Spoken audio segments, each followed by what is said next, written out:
A maioria confunde urgência com importância. Acaba fazendo o que é urgente e não o que é importante.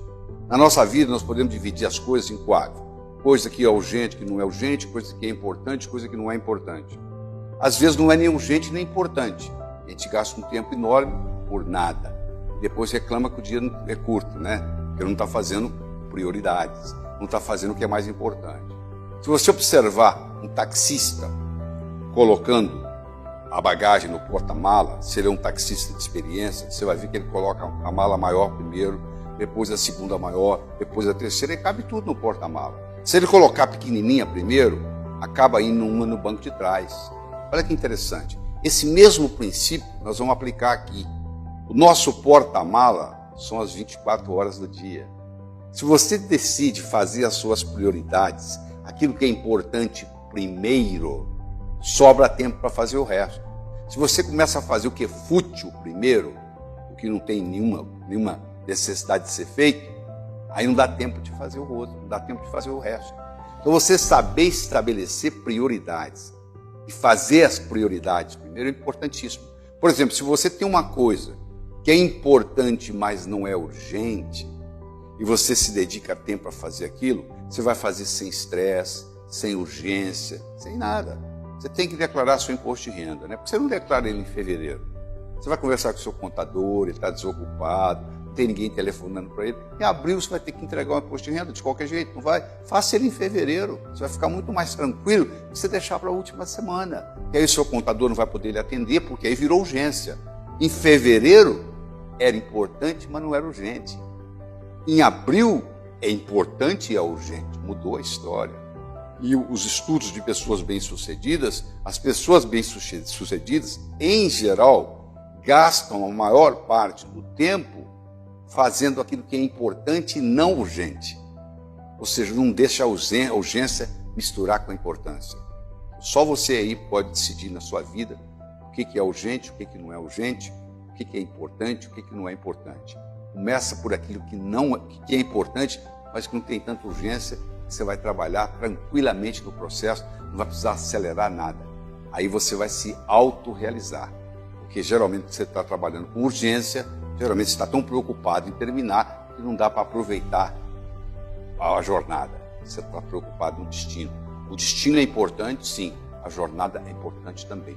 Não tem um mais importante que o outro. A jornada é importante, o destino é importante. Uma crença, uma vez estabelecida, tem como função única e exclusiva se perpetuar. Se você não fizer nada, ela fica o resto da vida. Porque o cérebro não pode lidar com mais do que 5 a 9 informações de cada vez. Você não estava prestando atenção na ponta do seu nariz até que eu falei. Nem no dedão do seu pé direito, nem no lóbulo da sua orelha esquerda. Não dá para ficar prestando atenção em tudo. O cérebro decide o que é mais importante, comunica para a substância reticular ativadora ascendente, funciona como se fosse uma secretária executiva do cérebro, e a partir daí ela coordena. Se não houver essa modificação, não adianta nada. Se você é do sexo feminino e já é mãe, quando você estava grávida, você via muito mais mulher grávida no shopping do que você vê hoje. Por quê? Porque você estava mais ligado em gravidez.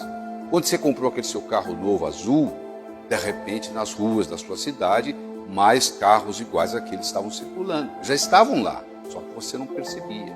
Então as nossas crenças determinam as nossas percepções, determinam as nossas ações e determinam as nossas manifestações. Até bem pouco tempo pensava-se que para você modificar uma crença era uma coisa muito complicada. Você tinha que fazer um processo psicanalítico de muitos anos, etc. Com o desenvolvimento da neurociência, descobriu-se que a coisa é bem mais simples. A tecnologia foi facilitada. No seguinte modo, que por trás de uma crença existe uma metáfora. Por trás de uma metáfora existe um ícone. Se eu modifico o ícone, eu modifico a metáfora. Se eu modifico a metáfora, eu modifico a crença. Se eu modifico a crença, eu modifico a ação. Se eu modifico a ação, eu modifico a manifestação. Isso ficou muito mais simples. Então, isso é boa notícia essa, né? E agora você não precisa passar por aquele processo de dor para mudar uma crença. Você pode mudá-la do mesmo modo que você atualiza o programa de computador. Você está utilizando o programa, vem uma atualização, você faz o download, e atualiza o seu programa de computador numa boa e começa a ter novas habilidades com essa atualização desse novo programa. O programa continua fazendo aquilo que fazia e mais alguma coisa. Não é para isso que serve a atualização? Eu não estou dizendo para você descartar crenças na sua vida. Eu estou dizendo para você acrescentar crenças importantes. E à medida que você vai acrescentando as crenças importantes e úteis, aquelas inúteis, elas vão desaparecendo por si só. Você não precisa se preocupar com elas. Na medida que elas não forem sendo utilizadas, elas vão sendo apagadas do cérebro. Se você não utiliza uma crença por muito tempo, ela acaba apagando. Você começa a utilizar uma nova, ela começa a criar uma rede neural nova, mais poderosa. Noivo e noiva se apresentam perante o juiz e o juiz diz: eu declaro vocês marido e mulher. A mulher levanta a mão e diz: seu juiz, mudei de ideia, não quero me casar mais. Sabe o que ele vai dizer? Tarde demais. Você agora tem que se divorciar. Eu já fiz a declaração. As palavras já saíram da minha boca. Eu não posso voltar atrás. Declaração cria realidade. Criou uma realidade jurídica desse casal. É verdade? Agora, se ela tivesse convidado o vizinho dela que trabalha no banco para fazer essa declaração, ela não estaria casada. Porque o vizinho não tem autonomia, não tem autoridade para declarar marido e mulher. Para você fazer uma declaração, você tem que ter autoridade sobre aquilo que você está declarando. Eu agora pergunto, quem tem mais autoridade sobre você? Eu espero que você tenha respondido você mesmo. Quando você tinha 5 anos de idade, quem mandava em você não era você, eram seus pais. Mas se você já é adulto, hoje quem manda em você é você. Ou então você tem todo o direito de declarar coisas a seu respeito. A declaração tem que ser agora. Não é eu vou declarar, eu declaro que vocês serão casados. Não existe declaração de futuro. Ela é agora. É do que é e não do que não é. Eu declaro que vocês não são mais solteiros. Isso não existe. A declaração, quem declara tem que ter autonomia, ela tem que ocorrer no aqui e agora, e tem que ser o que é e não o que não é. Então, se o meu pai me chamava de estúpido, e eu comecei a me sentir estúpido e acreditei que era verdadeiro, eu não tenho que ficar com esse sentimento de estúpido o resto da vida. Eu posso dizer, eu declaro ser inteligente. Eu passo a fazer o que gente inteligente faz, eu passo a ter inteligência. Entendeu? Então você faz uma lista daquilo que você se acha limitado, você encontra o oposto daquilo, você faz uma declaração, mas não é só da boca para fora, não.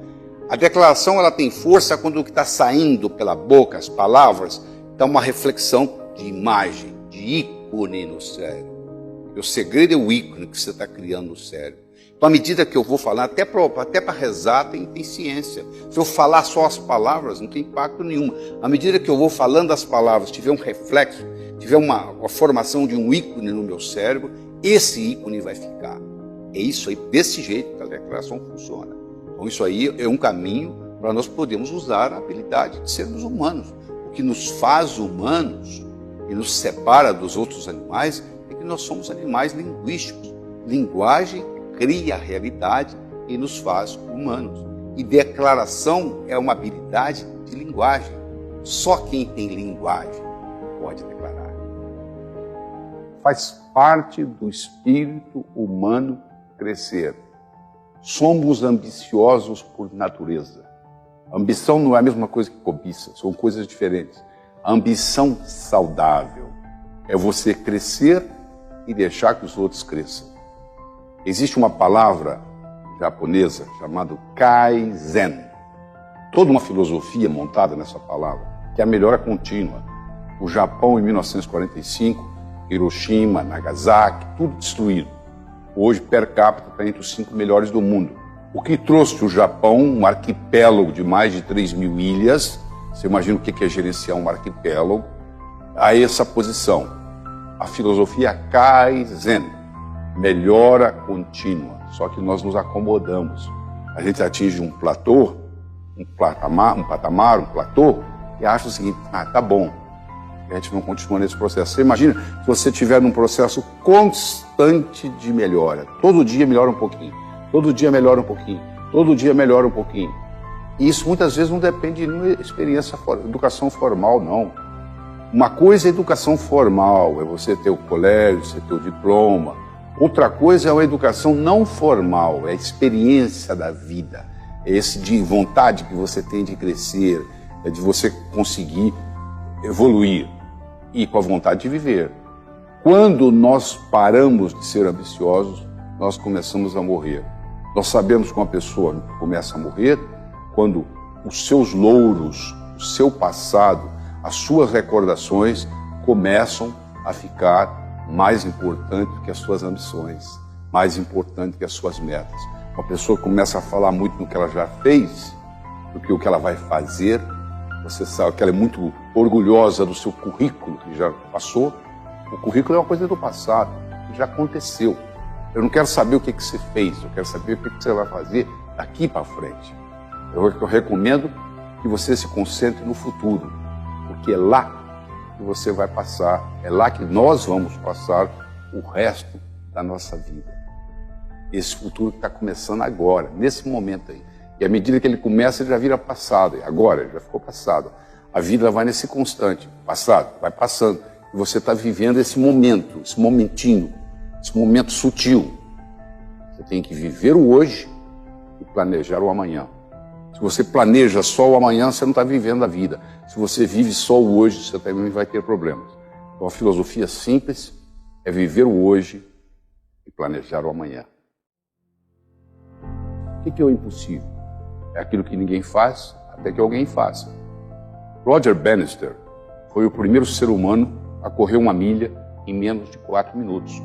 Até então, ele, estudante de medicina na Inglaterra, até ele correr a milha em menos de 4 minutos, era impossível o ser humano correr 1 milha em menos de 4 minutos. Tinha tratados de fisiologia explicando por que o ser humano não pode correr 1 milha em menos de 4 minutos, até que Roger Bannister rompeu essa barreira dos 4 minutos.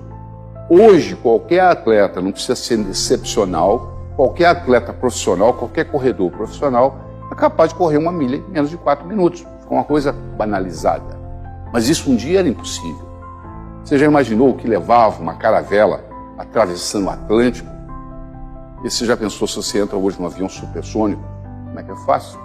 Quer dizer, uma coisa que era praticamente impossível, com a ajuda da tecnologia, se tornou simples. A tecnologia ela não é boa nem ruim. Ela ajuda a transformar o impossível no possível quando bem usada. Ela vai depender de quem está usando. Mas se você vai contra a estrutura, é complicado. Você quer ver? Ó? Tenta afundar uma bola de futebol cheia de ar. Acha que você consegue? Por quanto tempo? Vai chegar uma hora que a sua mão vai doer, você vai soltar a bola. Sabe por quê? Porque a estrutura de uma bola de futebol cheia de ar é para flutuar e não para afundar. Uma barra de chumbo, a estrutura é para afundar na água e não para flutuar. Se você quiser segurar a barra de chumbo na superfície da água, você vai cansar. Se você quiser segurar a bola de futebol no fundo da piscina, vai chegar uma hora que você vai cansar e vai soltar. A estrutura determina a função. Você entra na sua casa todos os dias por a porta naquele lugar que a porta está. Você podia até entrar pela janela, mas é mais complicado. Você entra por onde está a porta. Quando você for sair, eu vou prever que você também vai sair por aquela porta. Então, para você fazer uma modificação, transformando o possível aquilo que é impossível, muitas vezes você tem que modificar a estrutura. Às vezes você tem que modificar a própria estrutura psicológica. Porque no momento que você modifica a sua estrutura psicológica, você não precisa de força de vontade. Em 1953, eles entrevistaram todos os formandos da Universidade de Harvard. Em 1973, eles reentrevistaram quem estava vivo.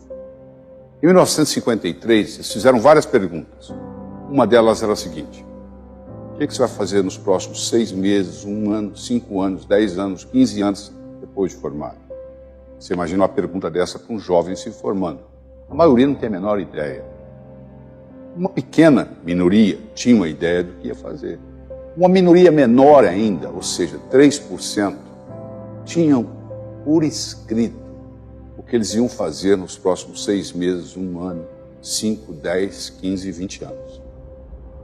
20 anos depois, 1973, quando reentrevistados, esses 3% que tinham por escrito o que iam fazer na vida, valiam mais financeiramente do que os 97% juntos. Pô, eles foram estudar, poxa. O que isso tem diferente? Será que tem inteligência diferente? Não era. background familiar, vem de famílias diferentes, fazia diferença. Pô, notas melhores, não.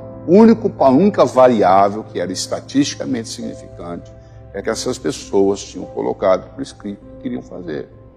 Coisas importantes vão para o papel. Você não vai num banco, aperta a mão do gerente e sai com dinheiro. Você vai ter que assinar. Você deve. Você não compra uma casa e fica no papo. Você tem que assinar. Você não casa, você tem que assinar.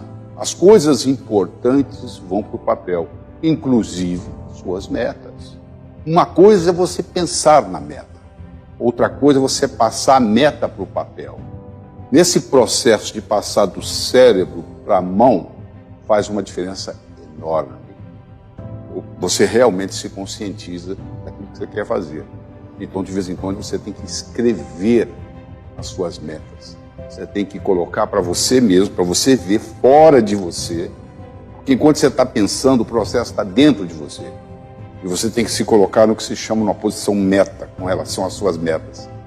Parece um pleonasmo, né? Mas não é não. É se colocar numa posição meta com relação às suas metas. Ou seja, você tem que ser um observador daquilo que você vai fazer. E o jeito de fazer isso é passar do cérebro para a mão. Então, a nossa recomendação hoje é a seguinte: escreva, coloque no papel aquilo que você realmente quer atingir na vida.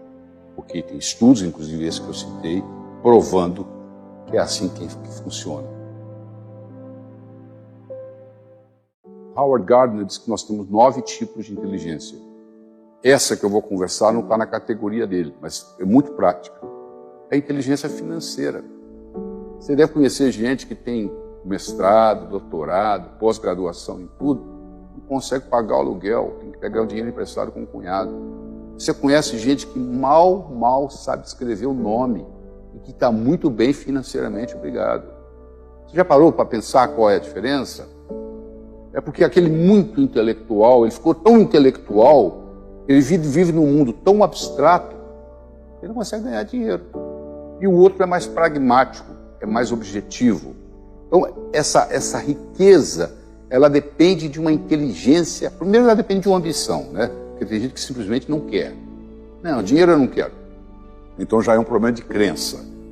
A crença é muito importante. Os nossos atos dependem de nossas crenças. Se você tem uma crença positiva, você vai ter uma atividade positiva, um resultado positivo. Se você tem uma crença negativa, você vai ter uma ação negativa com relação àquilo, você vai ter um resultado negativo. Porque o seu resultado depende da sua crença, não só da sua crença, mas depende fundamentalmente da sua crença. Então a primeira coisa que nós temos que mexer nas crenças. Tem gente que tem muita crença errada e negativa com relação a dinheiro. Eu recomendo você ler um livro meu chamado Enriquecer, Ambição de Muitos, Realização de Poucos, onde nós trabalhamos nessas mudanças de crença. É uma coisa que não se muda da noite para o dia. Tem que ser trabalhado, pensado, repensado, ouvido. Bom, isso é uma parte do processo, é você acreditar que é possível. Mas só acreditar não é suficiente. Aí você tem que ter a parte da estratégia, a parte de como fazer, o como fazer. Porque a crença explica o porquê, o que fazer. Agora, a prática, a tática, a estratégia, a tática, o operacional, explica o como fazer. Então tem que ter os dois componentes. Tem que ter o direito e o esquerdo, um lado e outro. Por isso que o nosso cérebro tem 2 hemisférios, o esquerdo e o direito. Eles têm funções diferentes, propriedades diferentes, que quando combinados, fazem uma sinergia. É quando 1 mais 1 é maior que 2. Você pode ter 1 mais 1 menor que 2, 1 mais 1 igual a 2, 1 mais 1 maior que 2. Na relação humana, a aritmética pode ser modificada. 1 mais 1 pode ser igual a infinito. Essa é a grande verdade. Então, quando você combina essas atividades, faz uma diferença enorme. Principalmente no que diz respeito à inteligência financeira. Que pode ser estudada, que pode ser melhorada, que pode ser desenvolvida. Ou seja, o seu coeficiente financeiro, você não tem que ter o mesmo. Você não está condenado a ser quem sempre foi financeiramente. A qualquer momento, isso pode ser modificado.